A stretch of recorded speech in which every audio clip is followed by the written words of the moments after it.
Assalamualaikum warahmatullahi wabarakatuh. Alhamdulillahi rabbil alamin. Wassalatu wassalamu ala ashrafil anbiya'i wal mursalin wa ala alihi wa sahbihi ajma'in. Rabbi shrah li sadri wa yassir li amri wahlul 'uqdatam min lisani yafqahu qawli. Rabbi zidna ilma warzuqna fahma amma ba'd. Tuan-tuan muslimin muslimat yang dirahmati Allah Subhanahu wa taala. Alhamdulillah, pertama dan selamanya kita merafakkan setinggi kesyukuran kita kepada Allah Subhanahu wa taala kerana dengan limpah kurnianya pada malam ini Allah Subhanahu wa taala mempertemukan kita dalam majlis ilmu, yang mana pada saat ini, pada malam ini, kita telah pun berlalu masuk tahun yang baru Hijrah 1445 Hijrah. Jadi bila biasanya waktu tahun baru Hijrah ni kita membicarakan tentang hijrah Nabi sallallahu alaihi wasallam. Tapi insya-Allah pada malam ini saya akan sambung saja insya-Allah perbincangan kita yang lalu berkaitan dengan sejarah Makkah sebelum kelahiran Nabi sallallahu alaihi wasallam. Pada pertemuan yang lalu telah saya kongsikan tentang bagaimana sejarah Nabi Ibrahim AS,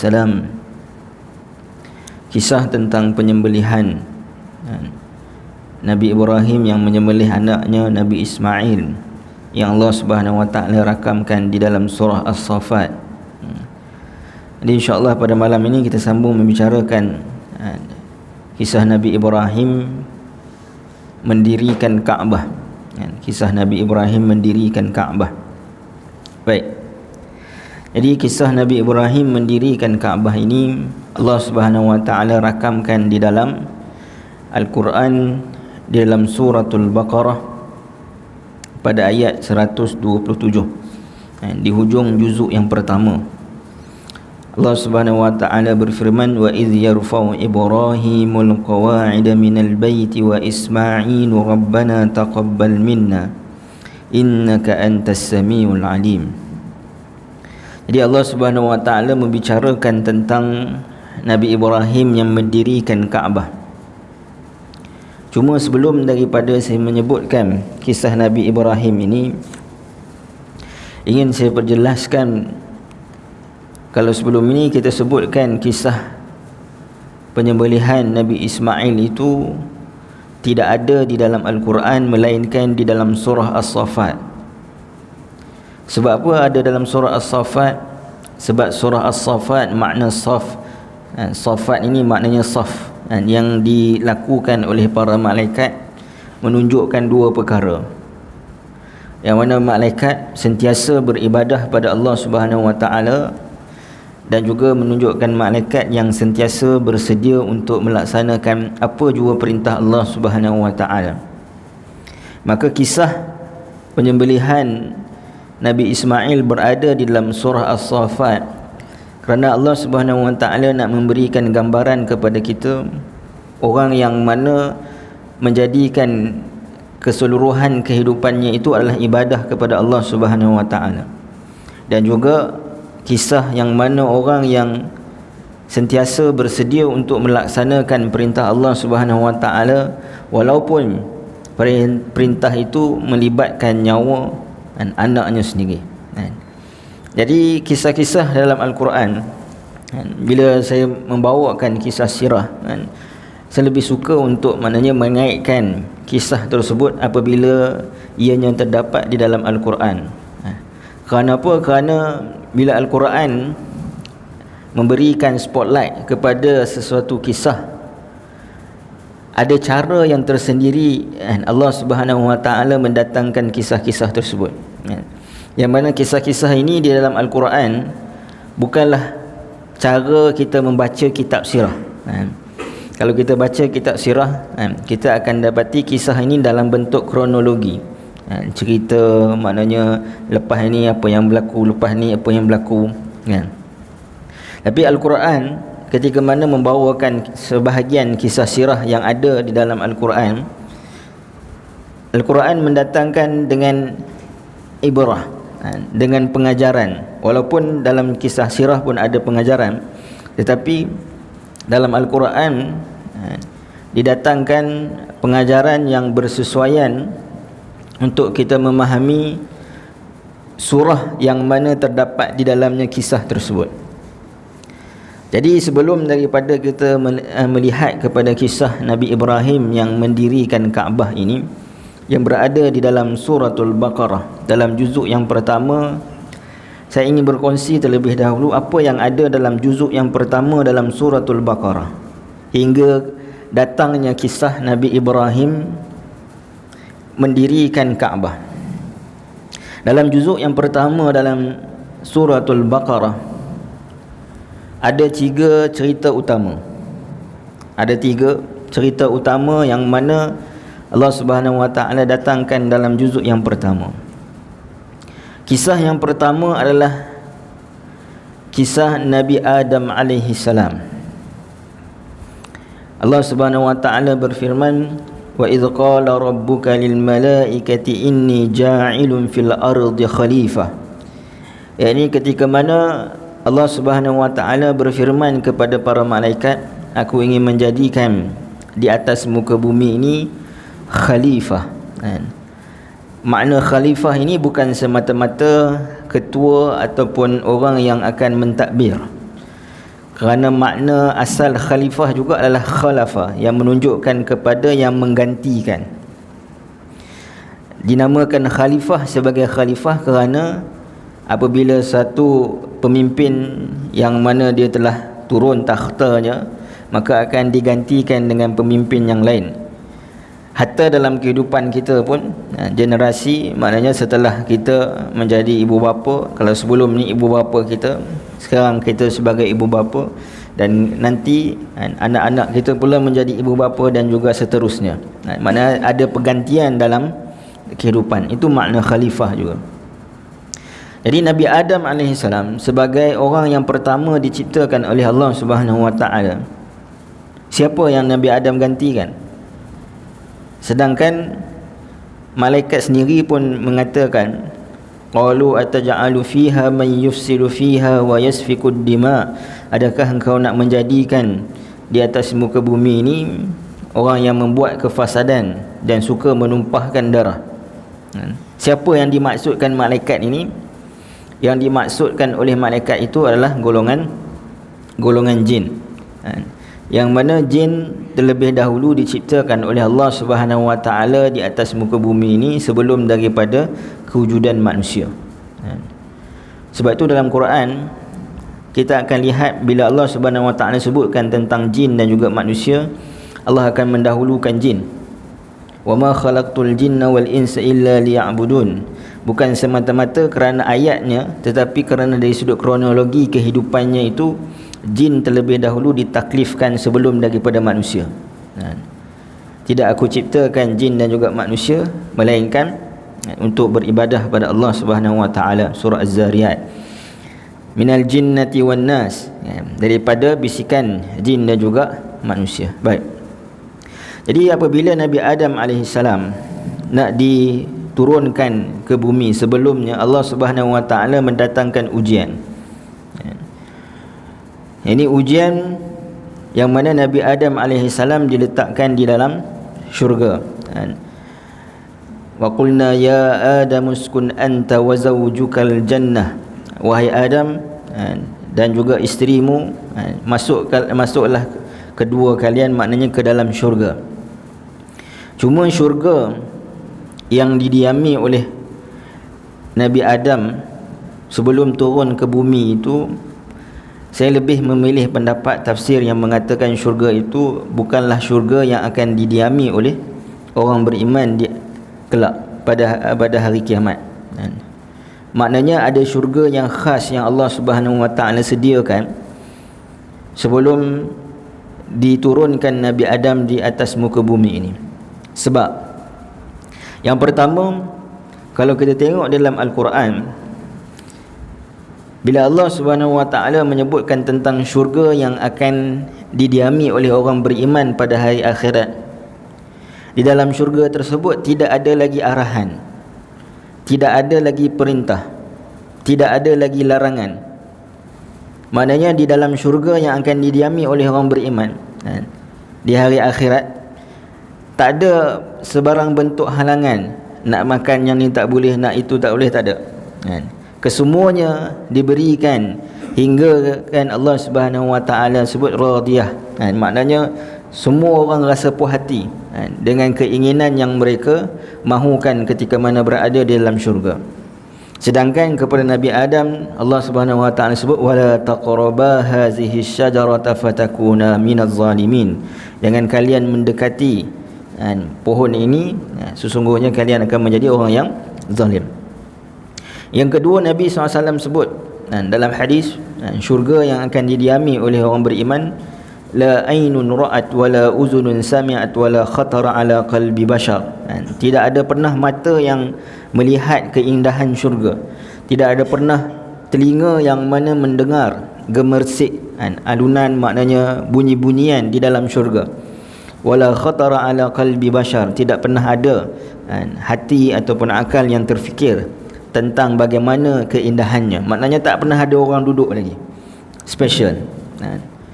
Maka sebab itu saya memilih pandangan yang mengatakan syurga yang didiami oleh Nabi Adam AS itu yang khusus, yang Allah Subhanahu Wa Taala jadikan sebagai tempat ujian. Apa yang berlaku ketika mana Allah Subhanahu Wa Taala mendatangkan ujian kepada Nabi Adam AS? Adakah berjaya? Tidak. Maknanya Adam AS, Allah Subhanahu Wa Taala takdirkan gagal daripada ujian tersebut. Puncanya fa'adzallahuma syaitan, syaitan yang mana telah menggelincirkan, telah menggagalkan kedua-duanya.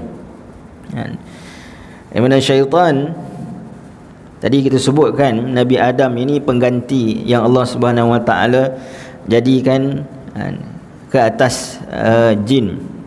Daripada kalangan jin inilah wujudnya syaitan, yang mana jin ini ketika mana Nabi Adam nak diperintahkan oleh Allah Subhanahu Wa Taala untuk turun ke bumi, Allah Subhanahu Wa Taala memerintahkan para malaikat bersama dengan ketua jin. Ketua jin ni yang Allah berikan kelebihan pada dia, dia berada di langit.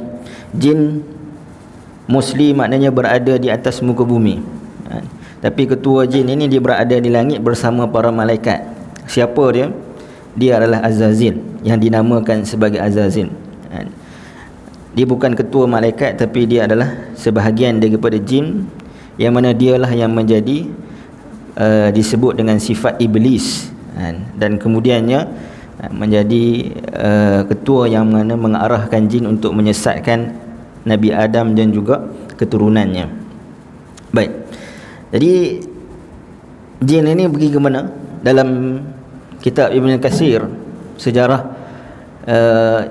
Imam Ibn Katsir menyebutkan Allah Subhanahu Wa Taala memerintahkan malaikat dan Azazil ni menempatkan jin ini di dua tempat, di laut, di dalam laut, ataupun di kawasan laut pedalaman, dan juga di atas bukit, di tempat-tempat yang ada banyak jin lah. Baik, jadi bila Allah Subhanahu Wa Taala sebutkan tentang syaitan yang telah menyesatkan ataupun menggelincirkan Nabi Adam, apa yang pentingnya bukan dari sudut kegagalan daripada ujian, tapi Allah kata fa'azallahuma syaitan, kemudiannya fatalaqa adamu min rabbih kalimatin fataba alaihi. Adam alaihi salam mempelajari kalimat ini dari sudut taubat kepada Allah Subhanahu Wa Taala dalam doa yang mungkin selalu kita bacakan selepas solat. Rabbana zalamna anfusana wa illam taghfir lana wa tarhamna lanakuna minal khasirin. Iaitu adalah doa Nabi Adam alaihi salam. Baik. Jadi itu kisah yang pertama, kisah orang yang diberikan ujian walaupun mengalami kegagalan terhadap ujian tersebut. Yang pentingnya adalah bagaimana orang tersebut bangun semula untuk kembali dekat dengan Allah Subhanahu Wa Taala. Dan juga cerita tentang orang yang pertama yang diberikan tanggungjawab tugas khalifah di atas muka bumi. Baik, kisah yang kedua. Kisah yang kedua dalam juzuk yang pertama adalah kisah berkaitan dengan Bani Israel. Allah Subhanahu Wa Taala sebut cerita tentang Bani Israel. Ya Bani Israel azkuru ni'mati allati an'amtu alaikum wa anni faddaltukum 'alal 'alamin. Wahai Bani Israel, ingatlah kalian tentang nikmat-nikmat yang telah aku berikan kepada kalian, dan juga aku memuliakan kalian di atas umat ataupun manusia keseluruhannya di atas muka bumi pada waktu itu. Jadi Bani Israel, mereka diuji juga oleh Allah Subhanahu Wa Taala. Ini makna kisah yang kedua juga adalah kisah manusia yang diberikan ujian.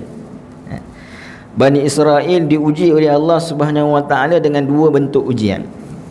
Yang pertama, ujian kesukaran. Apabila mereka berada di Mesir, mereka ini berada di Mesir sebagai hamba.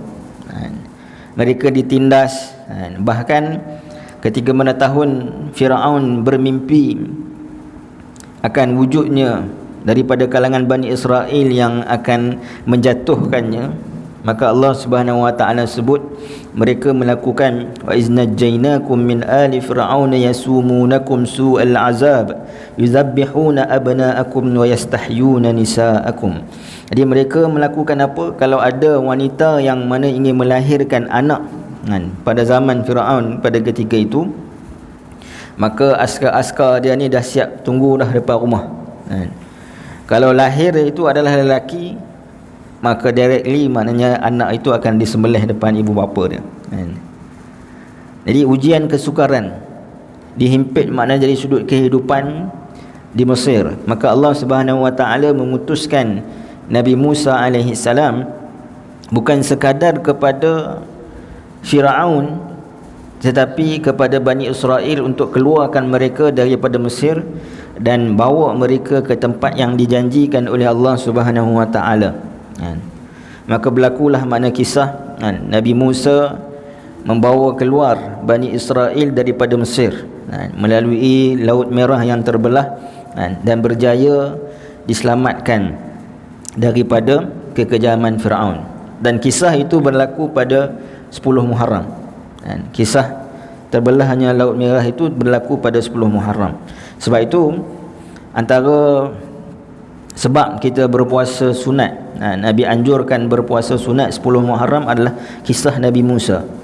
Sebab bila Nabi SAW datang sampai ke Madinah, Nabi melihat orang Yahudi di Madinah berpuasa. Jadi Nabi tanya, kenapa mereka berpuasa?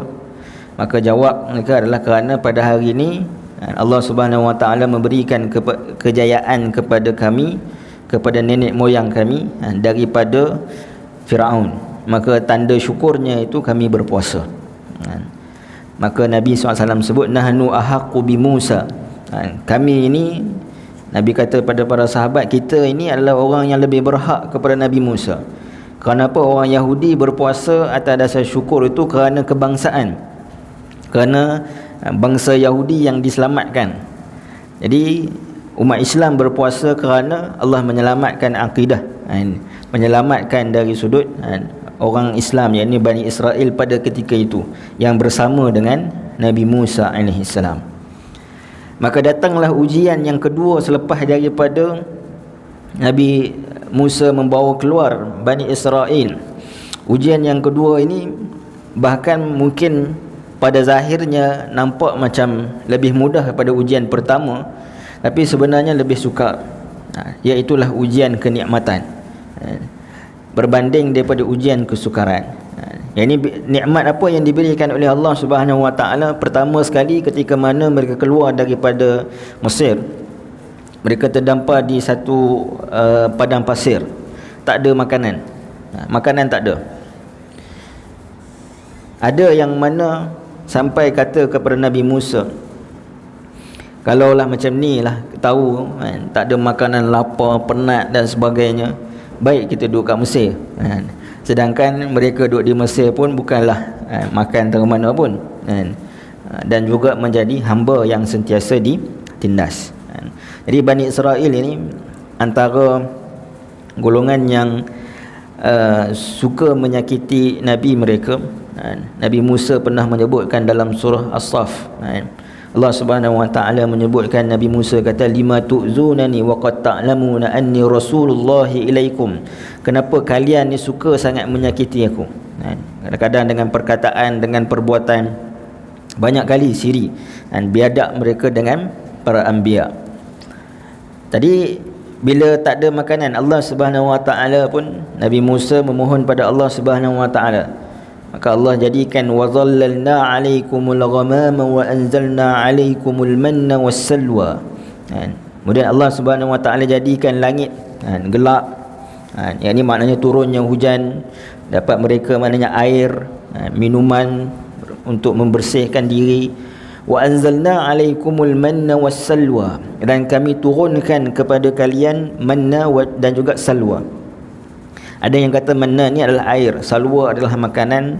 Ada yang mengata manna ini macam roti kan. Salwa itu adalah daging.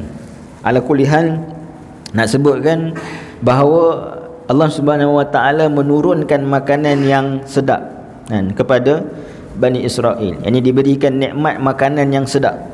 Bahkan nikmat itu diturunkan, bukan mereka kena cari, bukan kena kerja dapat kerja baru beli makanan, tidak. Allah Subhanahu wa taala turunkan daripada langit dan mereka dapat makan.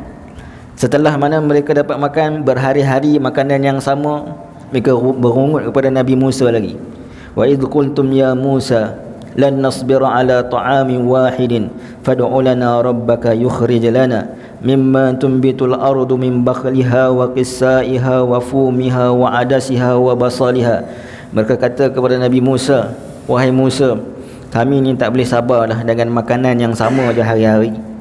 Dalam makanan sedap, makanan pula dapat, tak perlu kena cari kan? Tapi dalam keadaan tu merungut lagi kan? Kami tak boleh tahan dalam makanan yang sama hari-hari kan? Doalah pada Tuhan kau kan? Supaya keluarkan daripada bumi ini bawang lah, apa macam-macam biji-bijian kan? Kacang dan sebagainya kan? Sebab apa? Sebab kami tak boleh tahan makan makanan yang sama. Ujian kenikmatan. Kemudian bila mana diberikan dengan banyak makanan kan, tidak membuatkan mereka bersyukur pada Allah Subhanahu wa taala, bahkan berterusan melakukan kefasadan sehinggalah membawa kepada pembunuhan sesama mereka.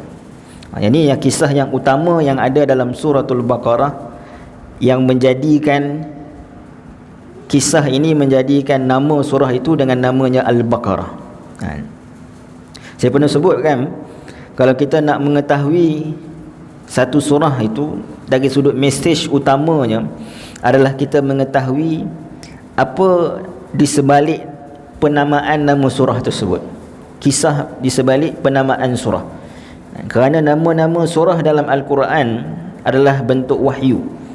Nama Al-Baqarah, Ali Imran dan sebagainya yang kita tengok dalam mushaf itu adalah wahyu, maknanya daripada Allah Subhanahu wa taala. Maka nama surah itu ada sebabnya kenapa ia dinamakan. Jadi bagaimana nak mengetahui sebabnya itu adalah kita melihat di mana di dalam surah tersebut disebutkan perkataan itu dan apa cerita di sebaliknya. Baik.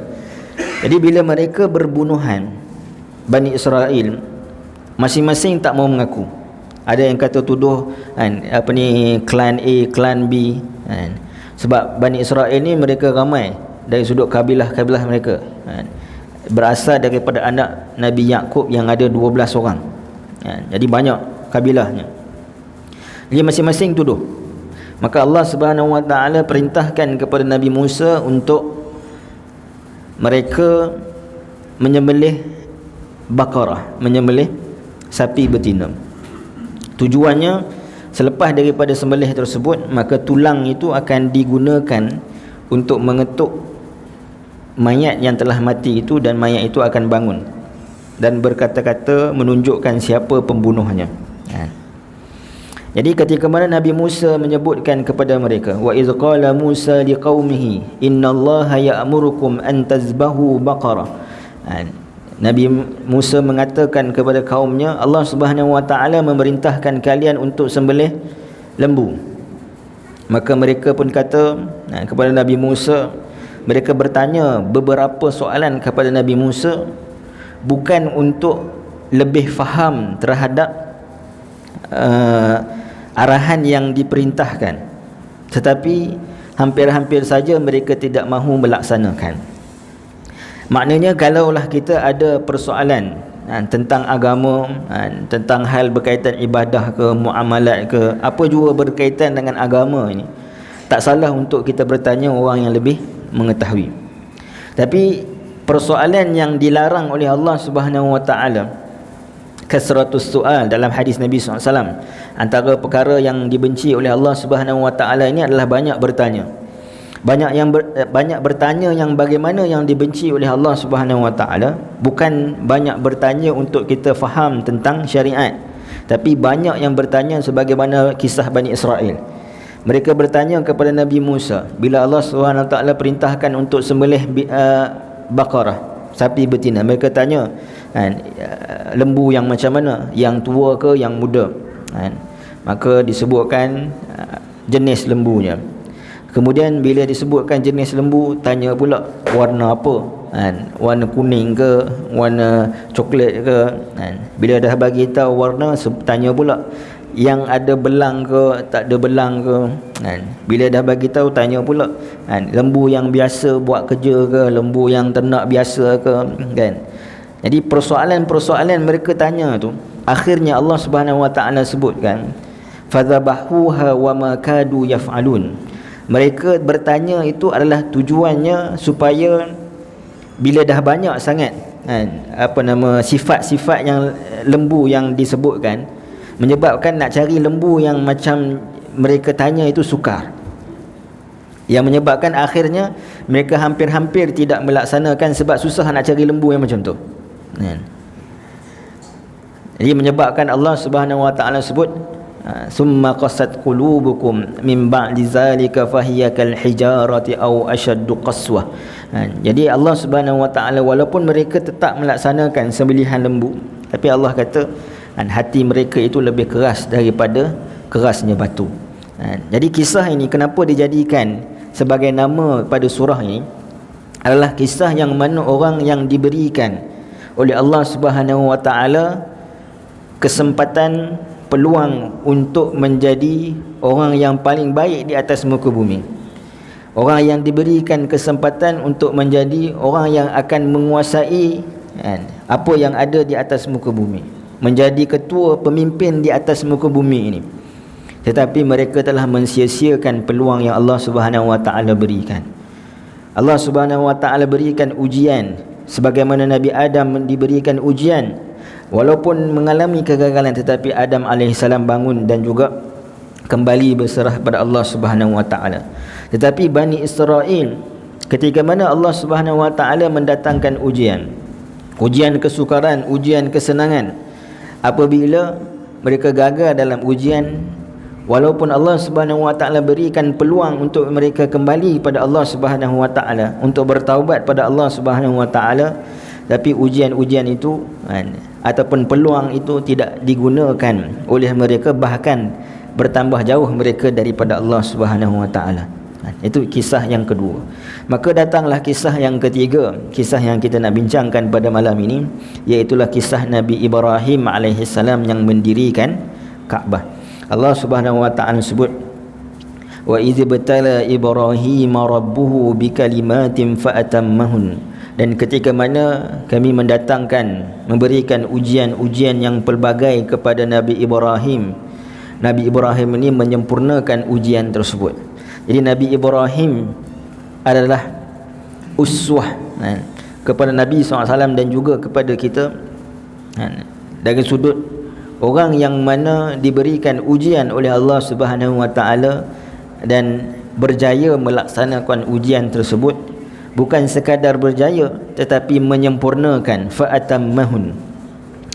Dalam Al-Quran bila Allah Subhanahu Wa Taala nak sebutkan tentang sempurna, ada dua perkataan yang biasa digunakan. Satu disebutkan dengan ikmal, yakni menyempurnakan. Al-yawma akmaltu lakum dinakum wa atmamtu alaikum. Yang kedua adalah itmam, ikmal dan juga itmam. Apa bezanya? Saya selalu contohkan, kalaulah anak-anak kita nak exam kan, jadi masa exam dia tu mungkin dalam masa 2 jam. Dalam masa 2 jam, habis je 2 jam tu maknanya habis tempoh exam.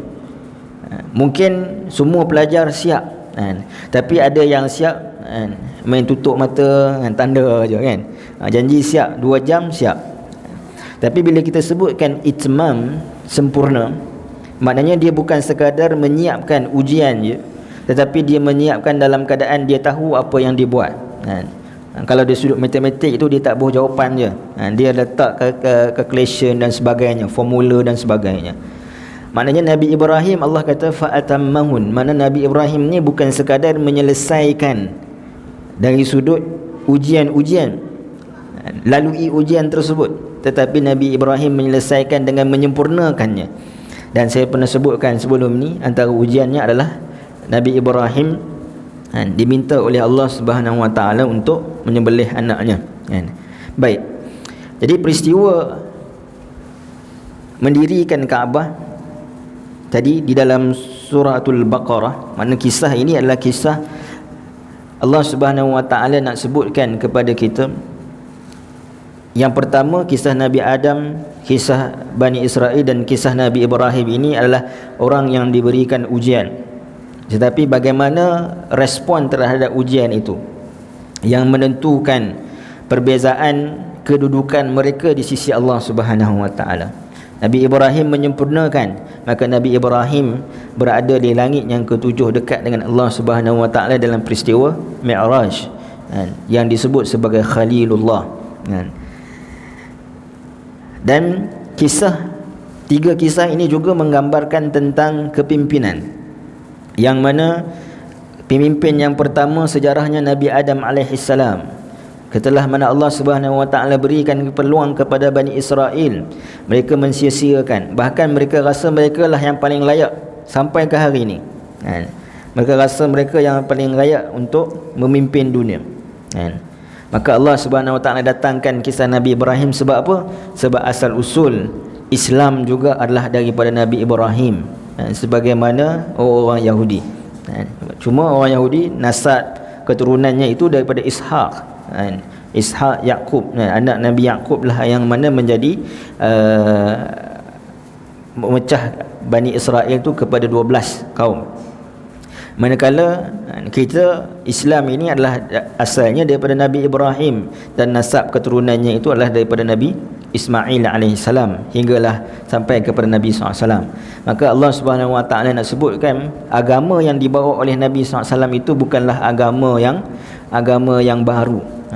Jadi agama yang juga dibawa oleh nenek moyang Bani Israel sendiri dan nenek moyang kaum musyrikin, yang mana mereka mengaku mereka beragama Nabi Ibrahim tetapi tidak melaksanakan seperti mana apa yang Nabi Ibrahim perintahkan. Maka sebab itu selepas daripada juzuk pertama, juzuk kedua, awal juzuk yang kedua, kita akan lihat kisah tentang perubahan kiblat. Perubahan kiblat ini bukan semata-mata perubahan dari sudut arah tempat sembahyang, tetapi perubahan kiblat ini menunjukkan kepada perubahan imamah, kepimpinan, yang mana kepimpinan yang ada di Baitul Aqsa diubah kepada mereka yang berasal daripada Baitul Haram.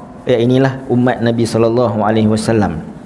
Baik, jadi balik kepada kisah Nabi Ibrahim mendirikan Kaabah.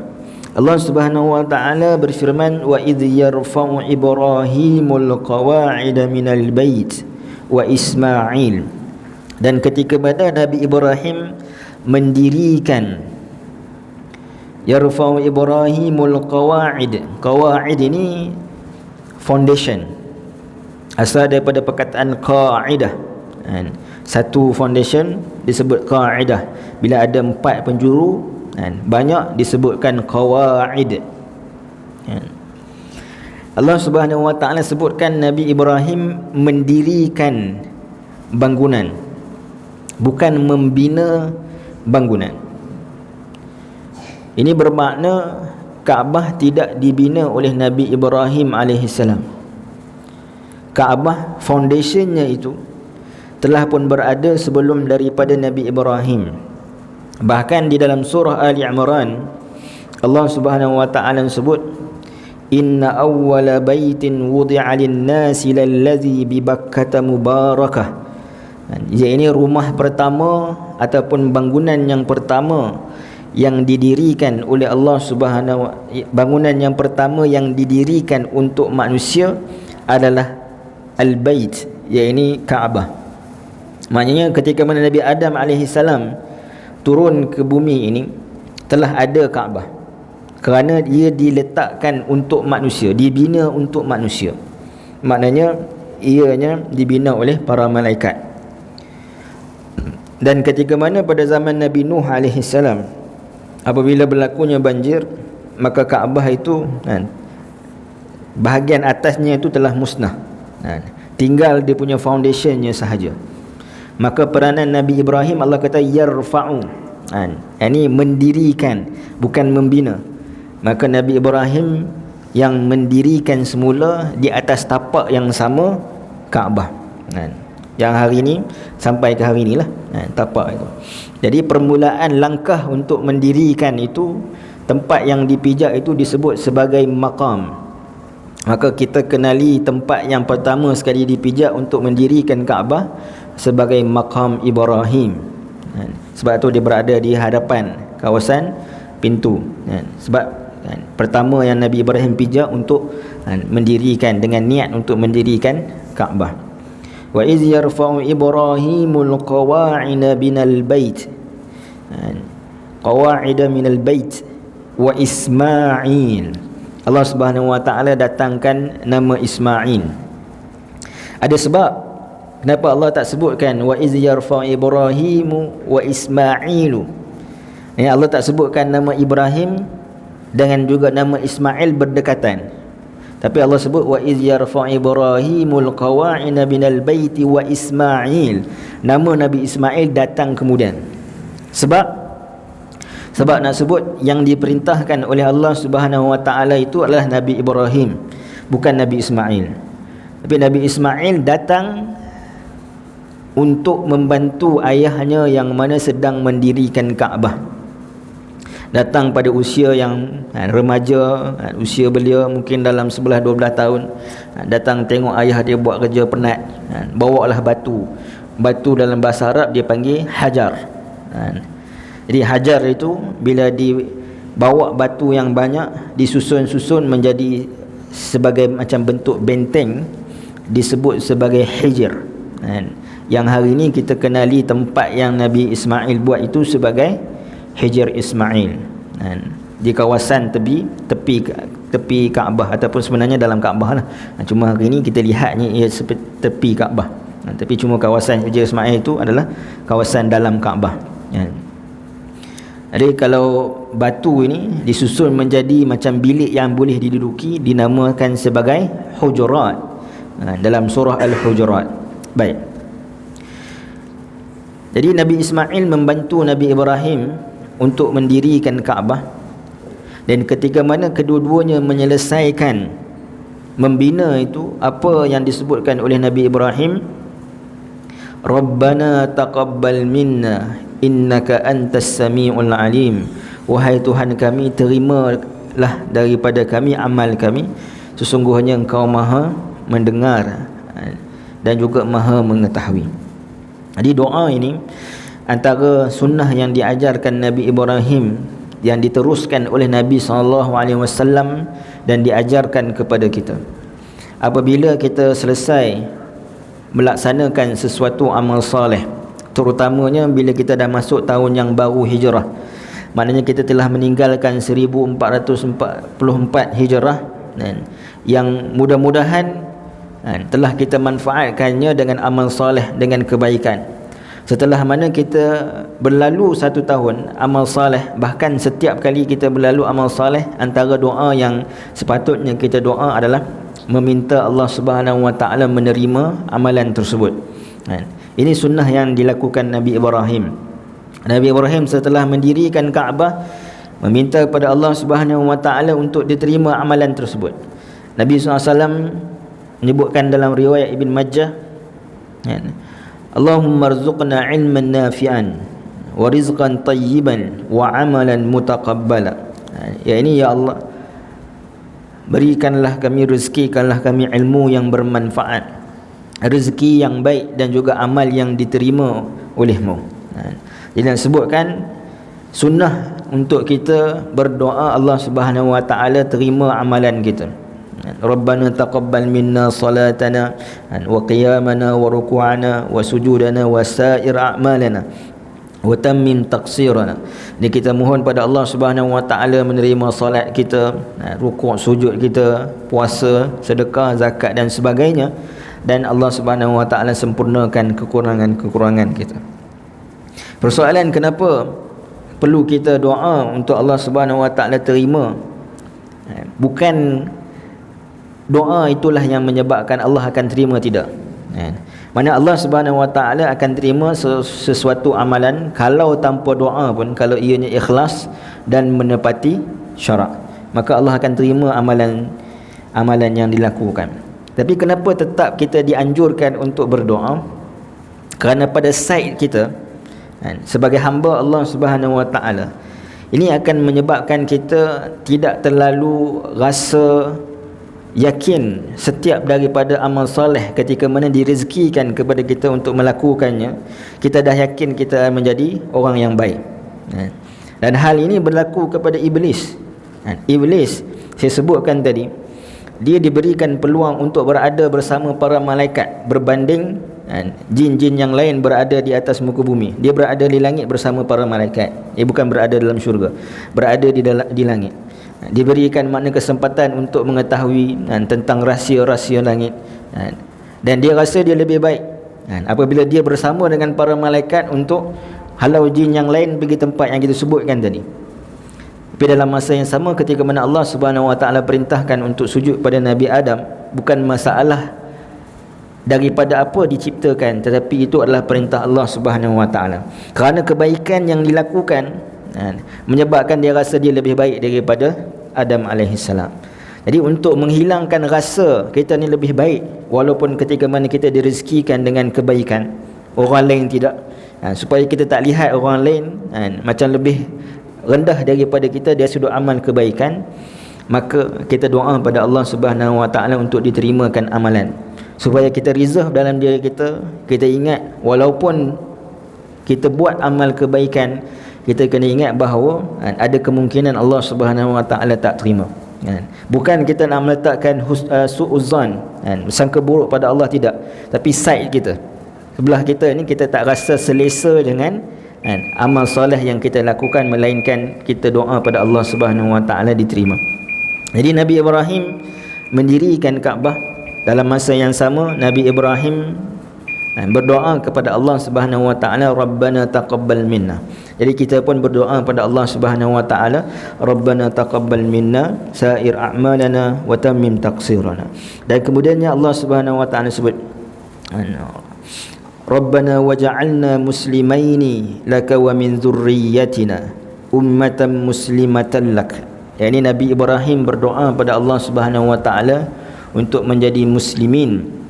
Apa makna muslimin? Muslimin ada dua maknanya. Yang pertama, orang yang mana sanggup untuk menolak kepentingan, keperluan, keinginan diri untuk semata-mata berserah pada Allah Subhanahu Wa Taala, itu adalah muslimin. Nabi Ibrahim ketika mana Allah perintahkan untuk menyembelih anaknya Ismail, adakah naluri sebagai manusia, sebagai seorang ayah sebenarnya ingin menyembelih anaknya? Sudah tentu tidak, kan? Tapi dia menolak keinginannya, menolak kemahuannya untuk dia berserah untuk melaksanakan perintah Allah Subhanahu Wa Taala. Itulah makna muslim. Sebab itu Nabi Ibrahim sebut apa? Allah Subhanahu Wa Taala sebut apa? Falamma aslama wa tallahu lil jabin. Selepas mana kedua-duanya bersedia untuk melaksanakan perintah penyembelihan tersebut, Allah kata kedua-duanya aslama, dengan makna Islam. Dia makna Islam yang kita anuti, makna Islam yang kita pegang ini adalah kemampuan untuk kita menolak keinginan kita, kemahuan kita untuk kita melaksanakan perintah Allah Subhanahu Wa Taala. Kalau keinginan kita pada pagi hari untuk tidur, untuk berehat-rehat, kita bangun untuk melaksanakan solat subuhnya, kerana perintah Allah Subhanahu Wa Taala.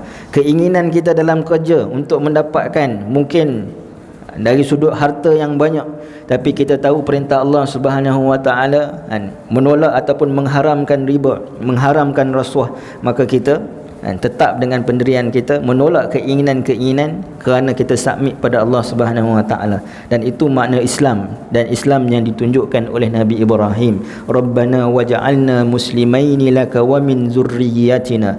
Bahkan Nabi Ibrahim tidak berdoa kepada Nabi Ismail semata-mata ketika mana mendirikan Kaabah.